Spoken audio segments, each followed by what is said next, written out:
Peri engineering, arts and science, pharmacy, nursing மற்றும் physiotherapy கல்லூரிகள் சென்னை இந்தியாவில் சிறந்த உள்கட்டமைப்பு கொண்ட கல்லூரிகளில் ஒன்று.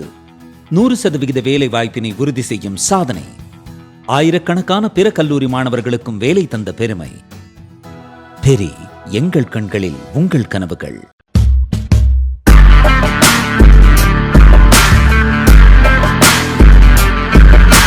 வணக்கம், ஜெயஹிந்த். இன்னைக்கு நம்ம காணொலி போகிறதுக்கு முன்னாடி நம்மளுடைய சப்ஸ்கிரைபர் மற்றும் ஒரு தமிழ்நாட்டில் இருக்கக்கூடிய ஒரு முக்கியமான இயற்கை விவசாயி ரமணன் அப்படின்ற இவர் ஒரு இளம் வாலிபர் தன்னுடைய வாழ்க்கையை முழுவதும் இயற்கை விவசாயத்துக்காக அர்ப்பணித்து பெரிய பெரிய சாதனைகளை செஞ்சிட்ருக்காரு. இந்த முறை அவருடைய இயற்கையாக விளைவிக்கப்பட்ட மேங்கோஸ், மாம்பழம், அது கொஞ்சம் இந்த சீசனுக்கு விட ப்ரொடக்ஷன் அதிகமாக இருக்குது. ஸோ உங்களுக்கே தெரியும், ஒரு விளைச்சல் அதிகமாக இருக்கக்கூடிய சூழ்நிலையில் விவசாயிகளுக்கு எவ்வளோ பெரிய சேலஞ்சஸ் வரும்னு சொல்லிட்டு, ஸோ அவரை சப்போர்ட் பண்ணுறதுக்கு ஓய்வு பெற்ற ஒரு இராணுவ அதிகாரி, கடற்படை அதிகாரி கமாண்டர் அரவிந்தன் அவர்கள் தான் நடத்திட்டு வரக்கூடிய சீரகம் த நேட்டிவ் ஸ்டோர் அப்படின்னு சொல்லிட்டு கோயம்புத்தூர் மற்றும் சென்னையில் இருக்குது. உங்கள் ஸ்க்ரீனில் பார்த்தீங்கன்னா தெரியும். இங்கே இந்த விவசாயிகளுக்கு சப்போர்ட் பண்ணுறதுக்காக இந்த மாம்பழங்களை கொடுத்துட்ருக்காங்க. ஸோ உங்களுக்கு ஆர்கானிக்காக வேணும் அப்படின்னா நீங்கள் மறக்காமல் இந்த ஸ்டோர்ஸில் போய் நீங்கள் ஆர்டர் பண்ணி வாங்கலாம், இல்லை ஃபோன் பண்ணி கூட வாங்கலாம். அல்ஃபோன்ஸா 99 ரூபா ஒரு கிலோவுக்கும், செந்தூரம் 59 ரூபா ஒரு கிலோவுக்கும் கொடுத்துட்ருக்காங்க. மிகவும் மலிவான விலை. இது கமர்ஷியல் பதிவு கிடையாது, இது மிகவும் மலிவான விலை. ஏன்னா இயற்கை விவசாயத்தில் ஒரு பொருளை உற்பத்தி செய்கிறது அப்படின்றது எவ்வளோ பெரிய கஷ்டமான வேலை அப்படின்றது அதை இன்வால்வாக இருக்கக்கூடிய எல்லாருக்குமே தெரியும். நானும் ஒரு இயற்கை விவசாயின்ற முறையில் நம்மளுடைய ஒரு சக இயற்கை விவசாயி ரமணன் அவர்களுக்கு சப்போர்ட் பண்ணுறதுக்காக தான் இந்த பதிவு. லிங்க்கில் உங்களுக்கு இது கம்யூனிட்டி போஸ்ட்லேயும் போடுறோம், வேணுங்கிறவங்க மறக்காமல் ஆர்டர் பண்ணுங்கள்.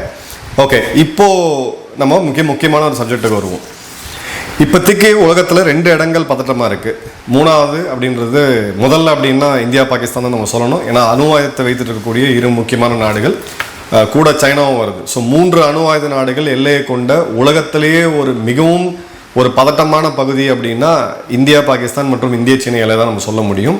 3 மிகப்பெரிய இராணுவம் அப்படின்றதையும் மறந்துட முடியாது. அடுத்தது உக்ரைன் ரஷ்யா போர் தொடர்ந்து போயிட்டு இருக்கு. அதில் ஒரு ரஷ்யா மேலே நடத்தப்பட்ட ஆப்ரேஷன் ஸ்பைடர் வெப், அதன் பிறகு ரஷ்யா திரும்பவும் ஒரு தாக்குதல் நடத்தியிருக்காங்க. அதை பற்றி டீட்டெயிலாக பார்ப்போம். இப்போ இன்னொரு இடத்துல ஒரு போர் பதற்றம் அதிகமாகிருக்கு. அது எங்கே அப்படின்னு பார்த்தீங்கன்னா, எல்லாரும் அச்சப்பட்டு பார்க்கக்கூடிய ஈரான் மற்றும் இஸ்ரேல் காசால அவங்களுடைய இந்த ஹமாஸை க்ளீன் பண்ணக்கூடிய ஆப்ரேஷன் அவங்க தொடர்ந்து பண்ணாலும், ஹமாஸ், ஹெஸ்புல்லா மற்றும் ஹவுத்தி இதோடைய ஓனர் யார், இவங்களை இயக்கிறது யார் அப்படின்னா ஈரான் தான். இது உலக அறிஞ்ச ரகசியம். ஸோ இதில் 2 ப்ராக்சிகள் கடுமையாக வீக்காக இருக்காங்க. ஹிஸ்புல்லா மீண்டும் எந்திரிச்சு வரதுக்கு எத்தனை வருட காலமாகவும் தெரியல. அதே மாதிரி ஹமாஸோடைய யாயா சின்வர், தம்பியும் இப்போ கொண்டு இருக்காங்க அப்படின்றத பார்க்குறோம். ஸோ இஸ்ரேல் அதை பண்ணாலும், இஸ்ரேல் பார்க்குறது என்னென்னா, இந்த இஸ்ரேல் ஈரான் டைனமிக்ஸில் நம்ம புரிஞ்சிக்க வேண்டியது, 2 நாடுகளுமே இன்னொரு நாடு, அதாவது ஈரான் என்ன நினைக்குதுன்னா, இஸ்ரேல் இருந்தால் நம்ம இருக்க முடியாதுன்ட்டு, அதே மாதிரி இஸ்ரேலும் ஈரான் இருந்தால் நம்ம எடுக்க முடியாது அப்படின்ற மாதிரியான ஒரு பதட்டமான சூழ்நிலை தான் இருக்காங்க. ஒருத்தருடைய எக்ஸிஸ்டன்ஸையே இன்னொருத்தவங்க அச்சுறுத்தலாக ஃபீல் பண்ணக்கூடிய நிலைமை இருக்குது. இப்போ இஸ்ரேல் எங்கே முடிவு எடுத்து போகிறாங்க அப்படின்னு பார்த்தீங்கன்னா, ஈரான் மேலே ஒரு ப்ரீஎம்டிவ் ஸ்ட்ரைக் பண்ணணும்ட்டு. ஏன்னா 2 நாடுகளுக்குமே பவுண்டரி கிடையாது, இந்தியா பாகிஸ்தான் மாதிரி. ஸோ ஈரான் இஸ்ரேலை தாக்குறது ஏவுகணைகளை மட்டும்தான் வச்சு தாக்க முடியும். ஏவுகணைகள் மற்றும் ட்ரோன்ஸை வச்சு தான் தாக்க முடியும். ஏன்னா ஈரான்கிட்ட விமானப்படை அப்படின்றது லிட்டரலாகவே கிடையாது.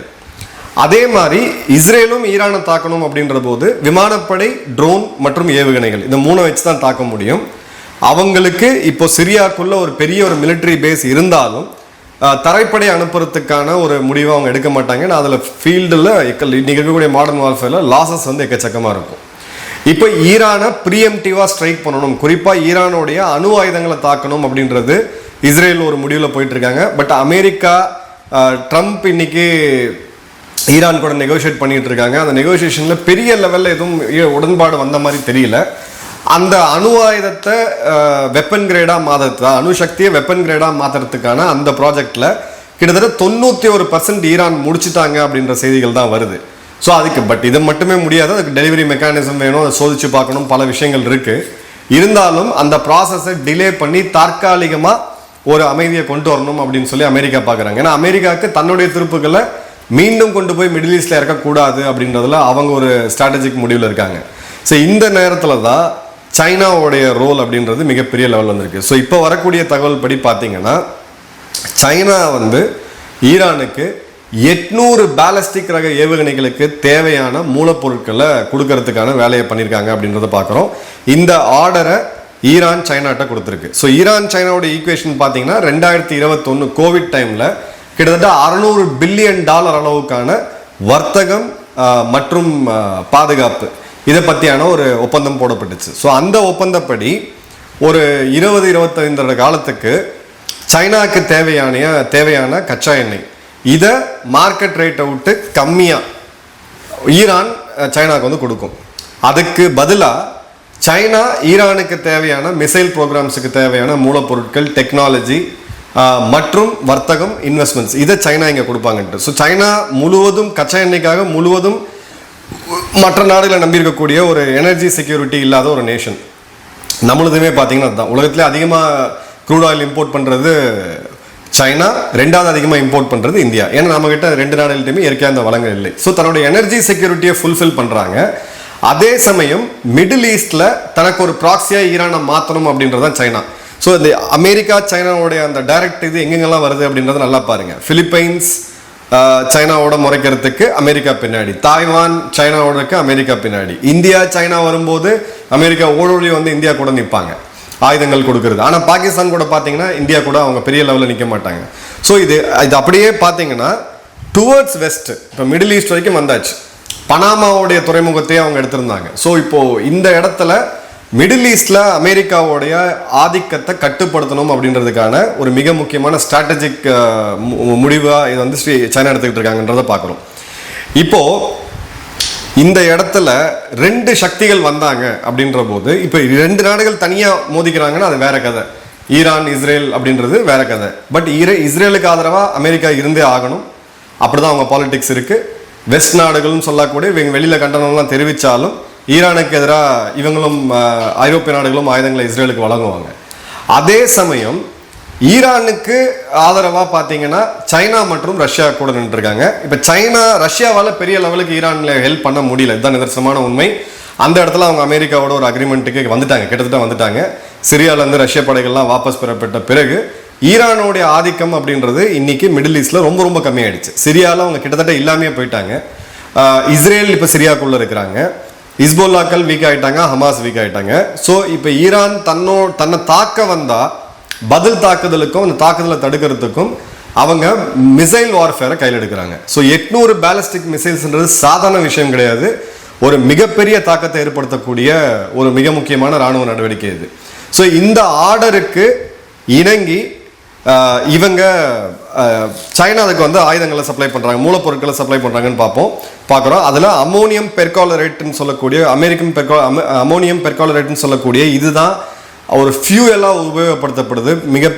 எல்லா ஆல்மோஸ்ட் பார்த்தீங்கன்னா நம்ம தயாரிக்கக்கூடிய பேலஸ்டிக் ரக ஏவுகணைகளுமே இதுதான் இருக்குது. ஸோ இது thousands of டன் அப்படின்றது, ஆயிரக்கணக்கான டன் இவங்க ஆர்டர் பண்ணுறாங்க. 800 மிசைல் தயாரிக்கிறதுக்கான வேலையை ஈரான் எடுத்திருக்காங்க. ஈரானில் ஏற்கனவே ஒரு மிசைல் ஃபேக்ட்ரி இருக்குது. அந்த மிசைலுக்கு தேவையான தொழில்நுட்பம் அனைத்துமே பார்த்தீங்கன்னா ரஷ்யா மற்றும் சைனாட்ட தான் அவங்க எடுத்து தான் செஞ்சுட்டு இருக்காங்க. இதை வந்து டைம்ஸ் நவ், நியூஸ் வீக் போன்ற பல ஊடகங்கள் இதை வந்து அஃபிஷியலாகவே டிக்ளேர் பண்ணுறாங்க. அதன் பிறகு பார்த்தீங்க அப்படின்னா ஈரானுடைய இன்டென்ஷன் இப்போ என்ன, இது வந்து தற்காப்புக்கா இல்லை இது ஒரு அஃபென்சிவ் ஆக்ஷனுக்கான்னு கேட்டிங்கன்னா, தங்களுடைய அணுசக்தி முழுவதும் அது வந்து கையில் வர வரைக்கும் அதுக்கு இன்னும் நிறைய வருடங்கள் இருக்குது. அணு ஆயுதம் மட்டும் இருந்தால் போதாது, அது இயக்கிறதுக்கான சேட்டலைட் தொழில்நுட்பம், அதை கொண்டு போகிறதுக்கான டெலிவரி மெக்கானிசம் இருக்கக்கூடிய ஏவுகணை, கமாண்ட் அண்ட் கண்ட்ரோல் சென்டர், அதை தாக்கி அளிக்கக்கூடிய நிலைமை வரும்போது இப்போ இந்தியா எப்படி நூர்கானில் பண்ணுமோ அதற்கு எதிரான ஏர் டிஃபென்ஸ் சிஸ்டம், இது எல்லாமே தேவை. ஸோ அது இல்லாமல் எதுவுமே அவங்களால ஆப்ரேட் பண்ண முடியாது. பட் அது ஒரு 10-15 வருட காலத்துக்கு உண்டான அந்த ஸ்ட்ரக்சரை அவங்க இப்போவே கொண்டு வராங்க. இந்த நேரத்தில் ஈரானை இஸ்ரேல் தாக்குனாங்க, குறிப்பாக அவங்களுடைய அணு ஆயுதங்களை தாக்குனாங்கன்னா மீண்டும் ஈரான் ஒரு 15 வருஷம் பின்னாடி போகக்கூடிய நிலைமை அப்படின்றது வந்துடும். ஸோ இந்த இடத்துல தான் அவங்க ஒரு போஸ்டரிங் காமிக்கணும். ரெண்டாவது எதுக்கும் தயாராக இருக்கணும். இஸ்ரேல் நம்மளை தாக்கினா பதிலுக்கு நம்ம கடுமையான தாக்குதலை கொடுக்கணும் அப்படின்றதுக்கு 800 பேலஸ்டிக் மிசைல்ஸ் அப்படின்றது பேரழிவை ஏற்படுத்திடும். இப்போ இஸ்ரேல்கிட்ட அயன் டோம் இருக்குது, எல்லாமே இருக்குது. பட் இஸ்ரேல் இப்போ ஆகாஷ் பற்றி நம்ம கிட்ட பேசிட்டு இருக்காங்க. இந்தியாட்ட ரொம்ப கான்ஃபிடென்ட்டான ஒரு பேச்சுவார்த்தை போயிட்டு இருக்கு. இந்த ஜியோ பொலிட்டிக்கல் சுச்சுவேஷன் எவ்வளோ காம்ப்ளெக்ஸாக இருக்குன்னு பாருங்க. சைனா ஈரான் கூட ஒரு மிலிட்டரி பார்ட்னர், இந்தியா ஈரானோடைய ஒரு மிக முக்கியமான வர்த்தக பார்ட்னர். இந்தியாவுக்கு ஈரான் தேவை, ஈரானுக்கு இந்தியா தேவை. அதே சமயம் இஸ்ரேல் இந்தியாவுக்கு ஒரு நெருங்கிய நண்பன், ஈரானுக்கு ஆதரவு கொடுக்கக்கூடிய இன்னொரு நாடான ரஷ்யாவும் இந்தியாவுக்கு நெருங்கிய நண்பன், இஸ்ரேலுக்கு ஆதரவு கொடுக்கக்கூடிய அமெரிக்காவும் ஒரு நண்பன். ஸோ இந்த மாதிரியான இடத்துல தான் இப்போ நம்மளுடைய டிப்ளமேசி அப்படின்றது டிராவல் பண்ணிட்டு இருக்கு. இப்போ இந்தியாவுடைய ரோல் என்ன அப்படின்னு பார்த்தீங்கன்னா, ஈரான் இஸ்ரேலுக்கு உண்டான இந்த பதட்டத்தை தணிக்கிறதுக்கு நியூட்ரலாக பேசக்கூடிய ரெண்டு நாடுகள்கிட்டையுமே உரிமை எடுத்து பேசக்கூடிய ஒரே நாடுனா இந்தியா தான். இந்தியாவுக்கு இந்த போர் கண்டிப்பாக தேவைப்படுது. உலகத்தில் இருக்கக்கூடிய எல்லா நாடுகளும், இலங்கை, இந்தியாவாக இருக்கட்டும், பங்களாதேஷ் இருக்கட்டும், யாராக இருந்தாலும் இந்த போர் அவங்கள மிகப்பெரிய ஒரு தாக்கத்தை பொருளாதாரத்தில் ஏற்படுத்தும். ஏன்னா கல்ஃபில் என்ன நடந்தாலும் உடனடியாக விலை ஏறுறது அப்படின்றது கச்சா எண்ணெயோட விலை தான். பெட்ரோல் டீசல் விலை ஏறுச்சுன்னா என்ன ஆகுன்றது நம்ம எல்லாருக்குமே தெரியும். ஸோ இந்த போர் தவிர்க்கப்பட வேண்டியது. பட் இதோட பில்டப் அப்படின்றது கொஞ்சம் சீரியஸாக தான் போயிட்டு இருக்கிறத நம்ம பார்க்குறோம். இப்போ இந்த இடத்துல சைனாக்கும் அமெரிக்காவுக்கும் உண்டான ஒரு மைதானமாக இப்போ இது மாறுறதை நம்ம பார்க்குறோம். இப்போ அமெரிக்கா ஈரானை நேரடியாக தாக்கினா ஈரான் அமெரிக்காவை தாக்க முடியாது. அதற்கான ஆயுதங்களோ அதற்கான ஏவுகணைகளோ அவங்ககிட்ட கிடையாது. அப்போது இஸ்ரேல் அழுத்தம் கொடுக்கறது என்னன்னா, அமெரிக்காட்ட ஒன்று நீ செய், இல்லைன்னா எங்களை செய்ய விடு, நாங்கள் இதை பார்த்துக்கிறோம், எப்படி பண்ணணும்னு பார்த்துக்கிறோம், நீ ஜஸ்ட் எங்களுக்கு வெப்பன்ஸை மட்டும் கொடு அப்படின்ட்டு. அதே சமயம் ஈரானுடைய வீழ்ச்சியில தான் சவுதி மற்றும் யுஏஇ மற்றும் கத்தாரோடைய ஒரு இதுமே இருக்கு. அவங்களுக்கு இருக்கக்கூடிய பாதுகாப்பு அச்சுறுத்தலுமே, சவுதிக்கு இன்னைக்கு இருக்கக்கூடிய மிகப்பெரிய அச்சுறுத்தல் யாருன்னு பார்த்தீங்கன்னா அவங்களுக்குமே ஈரான் தான். ஏன்னா இங்கே தான் இந்த ஷியா சுன்னி பிரிவு இது வருது, டிஃப்ரென்ஸ் வருது. இவங்க ஓவரால் காஸ்ட்ல ஒன்னா சேர்ந்தாலும் இந்த இரு பிரிவுகளும் நீங்கள் சரித்திரம் எடுத்து பார்த்தீங்கன்னா என்றைக்குமே அவங்க ஒன்றா சேர முடியாது, இருந்ததும் கிடையாது. ஏன்னா அவங்களுக்குள்ள இருக்கக்கூடிய பங்காளி சண்டை அப்படின்றது அந்த மாதிரி. ஸோ இப்போ ஈரான் இஸ்ரேல் நம்ம பார்த்தோம், இஸ்ரேல் அமெரிக்காவை நம்மள பார்த்துருக்கோம். இப்போ சைனா இஸ்ரேல் நம்ம பார்க்குறோம். இஸ்ரேலும் சைனாவும் ஒரு பிஸ்னஸ் பார்ட்னர்ஸ். நிறைய இடங்களில் பார்த்தீங்கன்னா இஸ்ரேலுடைய இன்வெஸ்ட்மெண்ட்ஸ் சைனாவில் இருக்குது. இஸ்ரேலுக்கு தேவையான பல விஷயங்களும் அவங்க சைனாவில் தான், ஏன்னா சைனா தான் வேர்ல்டோட ஃபேக்டரி மேனுஃபேக்சர் பண்ணிட்டு இருக்காங்க. இப்போ இந்த இடத்துல இந்த 800 மிசைல்ஸுக்கு உண்டான மூலப்பொருட்களை சைனா தருது அப்படின்ற போது நாம் துருக்கியை எப்படி பார்க்குறோமோ அதே மாதிரியான பார்வையில் தான் இஸ்ரேல் சைனாவை இப்போ பார்க்குறாங்க. இப்போ இஸ்ரேலுக்கு ஆல்டர்னேட்டிவ் உடனடியாக இருக்கா அப்படின்னா இல்லை. அப்போ மேனுஃபேக்சரிங்கை சைனாவிலேருந்து மாற்றணும், இஸ்ரேலோட தேவைகளுக்கு சைனாவிலேருந்து வெளியில் வரணும் அப்படின்னா இஸ்ரேலுக்கு தன்னுடைய நெருங்கிய நண்பனான இந்தியா தேவைப்படுது. இந்த இடத்த தான் நம்ம குறிப்பிட்டு கவனிக்கணும்.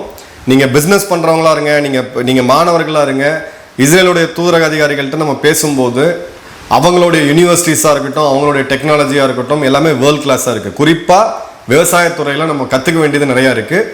இப்போ உற்பத்திக்கு இஸ்ரேல் நம்மளை நோக்கி வரதுக்கான வாய்ப்புகள் இருக்குது. பட் இஸ்ரேலுடைய சில முக்கியமான ஸ்டாண்டர்ட்ஸ், ஃபுட் ஸ்டாண்டர்ட்ஸ்லாம் ரொம்ப அதிகமாக இருக்கும். நம்ம இதில் பார்த்தீங்கன்னா விவசாய பொருட்களில் மைக்ரோடாக்சின்ஸ்னு சொல்லக்கூடிய இந்த கண்டாமினேஷன் இருக்குது. ஸோ நம்ம அதை நோக்கி போகணும் அப்படின்ற போது அந்த தரத்துக்கு நம்ம உயர்த்திக்க வேண்டிய கட்டாயம் இருக்குது. இப்போ இந்த இடத்துல நம்ம இன்னொரு விஷயத்தை நம்ம கவனித்து பார்க்கணும். இப்போ இஸ்ரேல் என்ன செய்வாங்க சைனாவுக்கு எதிராக அப்படின்னு பார்த்தீங்கன்னா, ஃபஸ்ட்டு அவங்க டீகப்புள் பண்ணணும் அப்படின்றத நினைக்கிறாங்க. இந்த இடத்துல சைனாவை விட்டு அவங்க வெளியில் வரணும் அப்படின்றது ஃபஸ்ட் ஒரு இது. பட் இதெல்லாம் உடனடியாக நடக்காது, கிராஜுவலாக தான் அவங்க பண்ணுவாங்க. இப்போ 800 மிசைலுக்கு உண்டான அமோனியம் பெர்காலரேட்டை இவங்க தராங்க அப்படின்ற போது அது கப்பல் வழியாக தான் வந்தாகணும். கப்பல் வழியாக வரும்போது அந்த கப்பல் சேஃபாக உள்ளே வர முடியுமா அப்படின்னு கேட்டிங்கன்னா, இஸ்ரேலோடைய ஒரு மிலிட்ரி பேஸ் அப்படின்றது ஒரு அன்அஃபிஷியலாக ஜிபூத்தி பக்கத்துலேயே இருக்குது. இஸ்ரேல் மொசாட் அவங்களுடைய உளவுத்துறை எந்த லெவலுக்கும் போவாங்கன்றது நம்ம எல்லாருக்குமே பார்த்துருக்கோம். ஒரு பேஜரில் என்ன பண்ணாங்க அப்படின்றத நம்ம பார்த்தோம் காலகட்டத்தில். இஸ்ரேல் நிச்சயமாக நான் கன்வென்ஷனல் மெத்தட்ஸ் இருக்கக்கூடிய சபாட்டேஜ், நடுவில் ஒரு துறைமுகமே பற்றி எரிஞ்சதை நம்ம பார்த்தோம் ஈரானில். அது அவங்க தீ விபத்துன்னு சொன்னாங்க. பெய்ரூட்டில் ஒரு மிகப்பெரிய அமோனியம் நைட்ரேட் வச்சுருந்த ஒரு மிகப்பெரிய கிடங்கு வெடித்து கிட்டத்தட்ட அணு ஆயுதத்துக்கு ஈடாக ஒரு வெடித்து செதறினதை நம்ம பார்த்தோம். ஈரானில் இருக்கக்கூடிய ஒரு முக்கியமான துறைமுகம், சிரியாவில் இருக்கக்கூடிய ஒரு முக்கியமான துறைமுகம் மர்மமான முறையில் எரிஞ்சதெல்லாம் நம்ம பார்த்தோம். ஸோ இஸ்ரேல் நினச்சாங்க அப்படின்ற போது அவங்க இந்த மிசைல் மெட்டீரியல் உள்ளே வரக்கூடிய கப்பல்களை தாக்கிறதுக்கான எல்லா வேலையும் அவங்க முன்னெடுப்பாங்க, எழுதி வச்சுக்கோங்க. அதே மாதிரி ஈரானோட துறைமுகத்தில் அது சேரக்கூடிய போது ஈரானோட துறைமுகத்தை ஆயுதங்கள் வைத்து தாக்காம, அவங்களுக்கு இல்லாத டெக்னாலஜி கிடையாது, வேறு சில வழிகளாக அதை காலி பண்ணுறதுக்கான வேலையை நிச்சயமாக முன்னெடுப்பாங்க.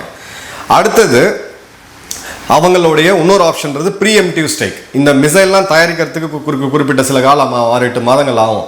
அதற்குள்ள அந்த தொழிற்சாலைகளை தாக்கி அளிக்கிறது. ஏன்னா இப்போ இந்த ஆர்டர் அப்படின்றது கிட்டத்தட்ட கன்ஃபார்ம் ஆயிருக்கு. ஸோ எங்களை நோக்கி தான் நீங்கள் வரீங்க, நாங்கள் உங்களை ப்ரீஎம்டிவாக ஸ்ட்ரைக் பண்ணுறோம் அப்படின்னா, ப்ரீஎம்டிவ் ஸ்ட்ரைக்குன்ற அந்த வார்த்தை ஸ்ட்ராட்டஜிக் சர்க்கிளில் கொண்டு வந்ததே ஈரான் தான், இஸ்ரேல் தான் இந்த சமீப காலங்களில். அதே மாதிரி இந்த யுத்தம் ஒருவேளை நடந்து இப்போ இஸ்ரேல் யுத்தம் ஈரான் யுத்தம் வந்த ஒரு சூழ்நிலையில் சைனா எப்படி பாகிஸ்தானுக்கு ஹெல்ப் பண்ணாங்களோ அதே மாதிரி China intelligence surveillance and reconnaissance சொல்லக்கூடிய ISR மற்றும் சேட்டலைட் தொழில்நுட்பங்கள் இதெல்லாம் ஈரானுக்கு கொடுத்து உதவுனாங்க அப்படின்ற போது இஸ்ரேல் சைனாவை ஒரு நேரடியாக எதிரியாக எடுப்பாங்க. ஏன்னா அவங்களுடைய ஸ்ட்ராட்டஜிக் டெக்ஸ்ட் புக் எடுத்து நம்ம படிச்சு இஸ்ரேல் நல்லா க்ளோஸாக தெரிஞ்சவங்களுக்கு அதுதான், என் வழியில் வராத வரைக்கும் எனக்கு பிரச்சனை கிடையாது, என் வழியில் வர அப்படின்ற போது நீ பின்னாடி இருந்து உதவி செஞ்சனா ஒரு மாதிரியான ரியாக்ஷனும், முன்னாடி நின்று உதவி செஞ்சால் அவங்க வேற மாதிரி ரியாக்ஷன் எடுத்திருக்காங்க. ஸோ சைனா இந்த பாகிஸ்தானுக்கு எப்படி சப்போர்ட் பண்ணாங்களோ அதே மாதிரியான நிலையை இஸ்ரேலுக்கு பண்ணாங்க, இஸ்ரேலுக்கு எதிராக ஈரான் கூட்ட பண்ணாங்க இந்த யுத்த காலத்தில் அப்படின்ற போது நிச்சயமாக அவங்களுக்கு எட்டிம் அப்படின்ற ஒரு அமைப்பு இருக்குது. அதாவது இந்த ஷிங்ஜியாங் பகுதிகளில் உக்ரைன் இஸ்லாமியர்களுக்கு எதிராக ஆதரவாக போராடக்கூடிய ஒரு அமைப்பு. சைனா ரொம்பவுமே நடுங்கிறது 2 விஷயத்துக்காக தான். சைனா நல்லா வச்சுக்க, அவங்க நடுங்கிறது ஆயுதங்களுக்காக கிடையாது. ஒன்று உள்நாட்டு புரட்சி, பல காலகட்டங்களில் அரசாங்கத்தையே மாற்றி போட்டு நாட்டோடைய தலையெழுத்தையே மாற்றிருக்கக்கூடிய புரட்சி அங்கே நடந்திருக்கு. டினமென் ஸ்கொயர் நம்ம மறந்துட முடியாது, மாசேதுங் இருக்கும்போது நடந்த புரட்சியை மறந்துட முடியாது. ஸோ அந்த உள்நாட்டு புரட்சியை எப்படி தூண்டி விடணும், அதற்கான என்ன வேலையை உளவுத்துறை பண்ணணும் அப்படின்றது இஸ்ரேலுக்கு நல்லா தெரியும். கலர் ரெவல்யூஷனை எந்த அளவுக்கு கொண்டு வந்தாங்க இஸ்லாமிய நாடுகளில் அப்படின்றத நம்ம பார்த்தோம். 2வது சைனா பார்த்து ரொம்ப பயப்படுறது இந்த செப்பரேட்டிசம்னு சொல்லக்கூடிய தனிநாடு கேட்டு போராடக்கூடிய அமைப்புகள், இவங்களுக்கு எதிராக இது பண்ணக்கூடிய. ஸோ தாய்வானுக்கு இஸ்ரேல் டெக்னாலஜியை கொடுக்க ஆரம்பித்தாங்க, குறிப்பாக செமிகண்டக்டர் மற்றும் டீப் டெக்கில். அதே மாதிரி ஷிங்ஜியாங்கில் இருக்கக்கூடிய எட்டிம் மற்றும் ஆப்கானிஸ்தானில் இப்போது எல்லைகளில் ஃப்ரீயாக சுற்றிட்டு இருக்கக்கூடிய ISIS போன்ற அமைப்பு ஒரு பாகிஸ்தானுக்கு ஒரு $500 மில்லியன் தூக்கி போட்டாங்க அப்படின்னா பாகிஸ்தான் உடனடியாக அந்த ராணுவ அதிகாரிகள் காசை வாங்கிட்டு சைனாவுக்கு எதிரான வேலையை பார்ப்பாங்க.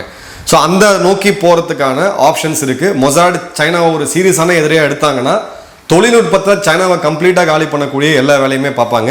இந்த போர் பதட்டம் அப்படின்றது ரியாலிட்டி, இது ஏதோ நடக்காத விஷயத்தை நம்ம பேசுகிறோம் அப்படின்ற மாதிரி கிடையாது. இந்த போர் பதட்டம் அப்படின்றது ரியாலிட்டி. என்ன நடக்குது அப்படின்றத இன்னும் க்ளோஸாக வாட்ச் பண்ணிட்டு சொல்லுவோம். இந்தியாவுடைய ரோல் அப்படின்றது இந்த இடத்துல மிகப்பெரிய லெவலில் இருக்குது. நன்றி, வணக்கம், ஜெயன்.